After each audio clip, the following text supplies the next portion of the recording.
Hi, this is Tanya Sheridan with inallsassiness.com, and today I'm going to show you how to create this gorgeous tulip shaker card. And you can see that there's 3 acetate circles here that have the loose gems underneath, and then these gorgeous, let me see if I can pull it up closer, these gorgeous tulips that are layered. You can also see, if I catch it right at the light, that there is a shimmer underneath the acetate. So let's get started with how to create this beautiful card. The first thing that you're going to do is you're going to make your tulips. And so I've already made 2 of the tulips. These are a cricket cut. And so they're very intricate, and they just basically layer on top. Now, one thing that you will notice when you start cutting is that some of the little pieces might not have popped out because they are very intricate. So you can just take your piercing tool or your scissors or what have you and just pop all of those remaining pieces out. So we are going to start with the sage solid, and we're going to use the dark side of that. And then we are going to layer on top of that the sage with the pattern cut, and that's going to be the light. And you can see there's one little piece here that didn't pop out. I'm just going to pull that out.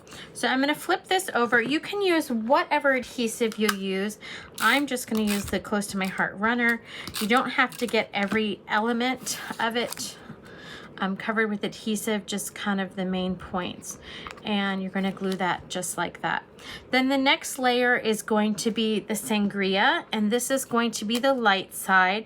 Most of these should be okay to flip if you want the darker sides, but I used all the light sides except for that base of sage. So the sangria is more of a purple color, and it's just going to nest right on top just like that. Then the next one we are going to do is going to be the flamingo. So if you are not familiar with all of Close to My Heart colors, this is the lighter of the 2 shades of pink that I gave you. Oops. I'm going to go back one step. I forgot my white. Sorry about that. Okay, so the white is going to go on top of the green. And then the sangria.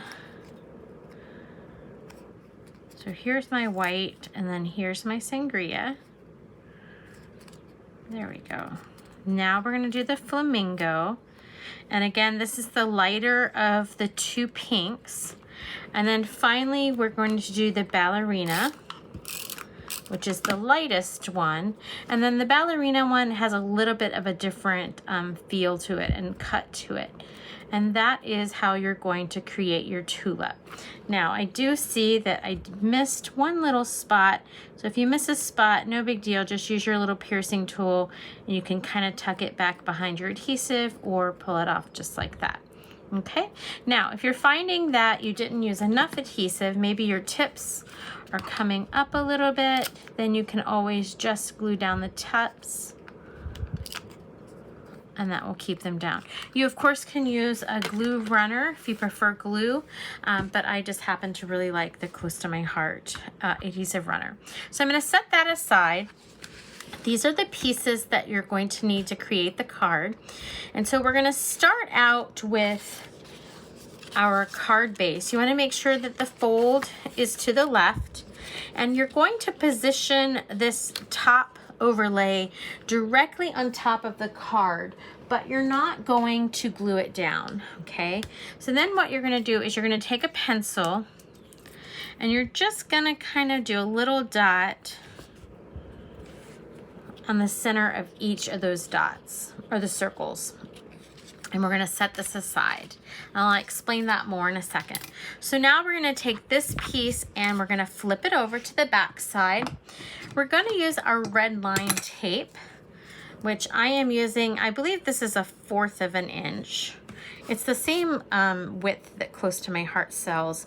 This is just some tape that I had before we started selling it. And so it should be an almost perfect fit in between your scallops. And so we're going to take that, and we're going to take it all the way across all 4 pieces, or all 4 edges. You want to be careful or mindful of the scallops, so you don't want to exceed that space. And then you also want to make sure that you don't overlap your other tape. So I'm just going to trim that there to fit. And I'm going to keep rotating. And just again, making sure I get as close to possible on that scallop without going past that scallop edge. Now this is an incredibly strong tape. I absolutely love it because of that, but it's also see-through. You can see a little bit, but just very slightly. Okay, so that is what I am going to do with that. Then I'm gonna add just a tiny little piece here, here, in each of the corners, or in the open space, however you wanna word it. Just like that. Okay, now before I take that off, I'm going to get my acetate. Now this acetate is acetate from Cricut, which comes in 12 by 12 pieces. And so the Cricut acetate has film on both sides. If you are using Close to My Heart acetate, which I normally use, but I didn't use it because of the foam on the back this time. Close to My Heart only has it on one side. So usually if you're doing one of my class kits or in a class with me, I will tell you if I'm using Close to My Heart acetate that comes with shakers or if I'm using the Cricut acetate. I do have an affiliate link with Cricut where you can order the 12 by 12 acetate sheets if you would like, and I will link that as well. Okay, so I'm gonna set that aside, and then what I'm gonna do is I'm gonna come back and I am gonna pull off all of the film on the red line tape. And I just went ahead and pulled the film off of the acetate. I mean, you can do it in a different order, that's fine. Just for myself for ease, to make sure that nothing gets stuck. Sometimes I do have a little bit of a hard time catching that film. But it does work really, really well because you can see, you know, where you're working. And it is very strong. You could very easily use a tape runner. I don't feel like that the tape runners work quite as well with acetate. It seems like they come off a little bit more. You could also use a liquid glue, either a liquid glass that Close to My Heart sells, or we sell a Tombow glue, but then you have to have time, adequate time to allow it to dry because it takes a little bit longer on the acetate. And so to me, the red line tape is just the best all-around solution. Okay, so now we have that done, and then we're gonna check very closely under the light, and hopefully you don't get too much of a glare. This acetate should line up pretty close, just like that. Now, if you have a spot where you missed your gap, like I missed mine, just a tiny fraction there on the corner, my light was reflecting a little bit, then just take your scissors and come underneath, in between the acetate and the scallop, and just trim that. I just missed it by a fraction. You don't want to cut your scallop, but you can catch that corner of the acetate, just like that. Okay, perfect. Now, this is what we have. You can see the acetate is on there. So we're gonna flip it to the back side. The tape does pick up any little hairs or what have you, so you want to make sure that you've wiped those off. Then we're gonna use Close to My Heart's foam tape. And I am using the thin foam tape, the narrow of the thin. You can use thick or thin, either one, but whichever one you want to use, or if you use another company, that's fine, but make sure you use the narrow because the width of the narrow is basically the same width as that red line tape. So that is a huge bonus for you. And you do need to make sure that you close the foam tape completely, meaning you don't want any holes. You don't want to just gape it or gap it, leave gaps so that you save on your tape, because if you do, then all your beads are gonna fall out. So basically you need to create a closed window for them. And I'm just using that red line tape as my guideline as to where I wanna put this tape. I'm gonna make sure I put it there. Okay, so then the next thing that I am going to do is I want to save as many of my beads as possible. I don't want them to fall down in these corners where you can't see them. And so I'm gonna basically block off that corner. So it does two things. First of all, it keeps your beads or sequins or whatever your shaker elements are from getting all the way down into the corner that you're not going to see because it's hidden by the paper. But then the other thing is it gives it a flat support. So you don't have your card kind of, you know, higher at the end and then, you know, flat in the center. This piece here, I'm just going to group off. That one doesn't have to be as, you know, it doesn't have to be perfect. I just don't want it to go down in that little space.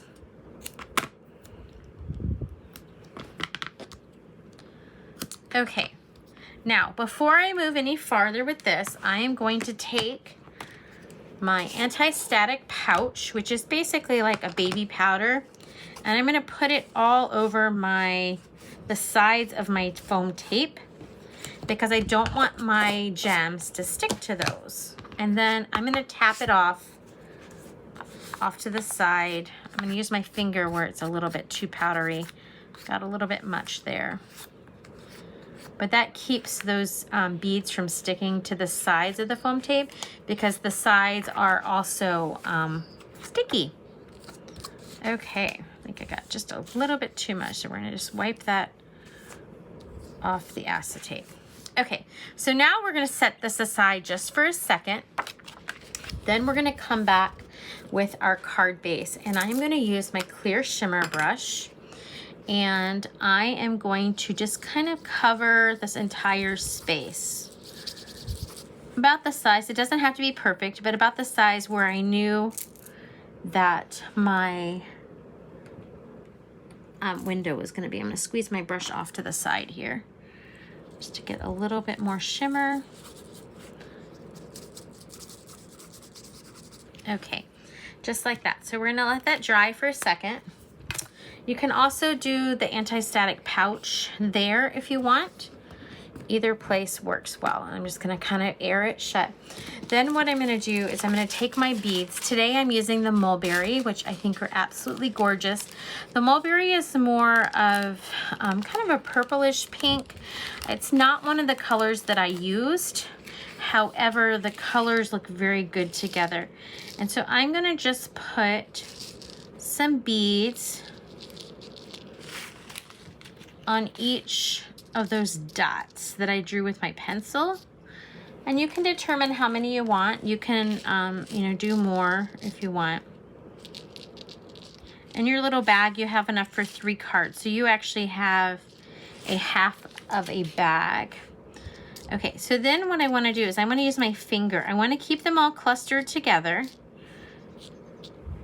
for right now, but I do want to make sure that they're just 1 layer high, because if they're 2 layers high, then the acetate is going to have a hard time going down. And I'm actually going to anchor my card just like that with my scissors. Then what I'm going to do is I'm going to come back and I'm going to pull the film off of my foam tape.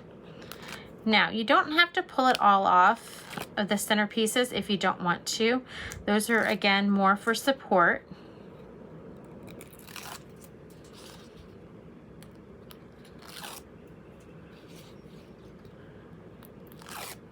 Okay, I got them all. I'm going to go ahead and pull that other one.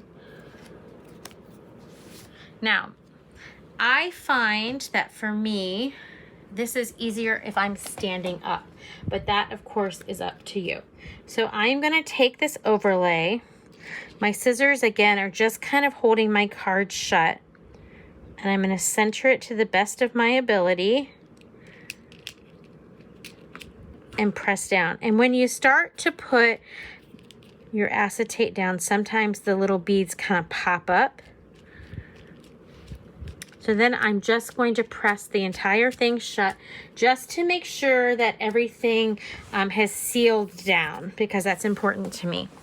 Okay, so now the only thing that I have left to do is attach my tulips. And so for the tulips, I am gonna again use the red line tape because now I'm attaching these to the top of the acetate. They are multiple layers, so I don't feel like I need any foam tape.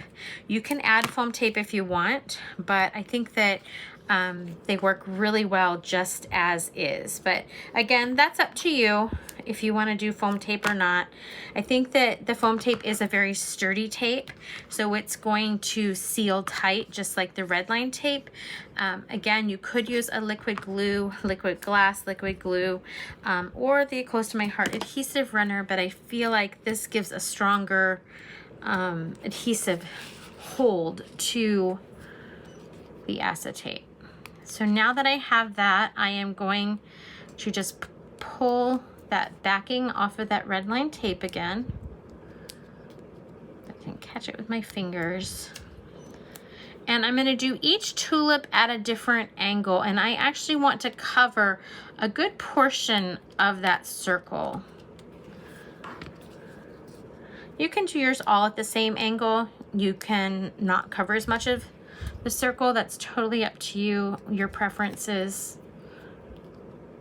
Of course, you can put more gems in it. I did do this in my card class, and some of us mixed the mulberry gems with the clear gems. That was really pretty. So there was a combination of the two. I love these gems though, because they just give such a fun color. They're different than sequins. This is the first time I've used them, and the sequins are beautiful, but they're very big, and these are very dainty and elegant. So this one I'm going to kind of do more to curve, just like that. I'm going to press them down, and then you will notice that once you start, you can shake them. They're going to stay in those wells that you have created for them. They're not going to go all through the card, and lots of fun. Okay, that is it. I hope you enjoyed. If you have any questions, of course, you can email me at inallsassiness@gmail.com. Thanks, guys. Have a great day and make it sassy.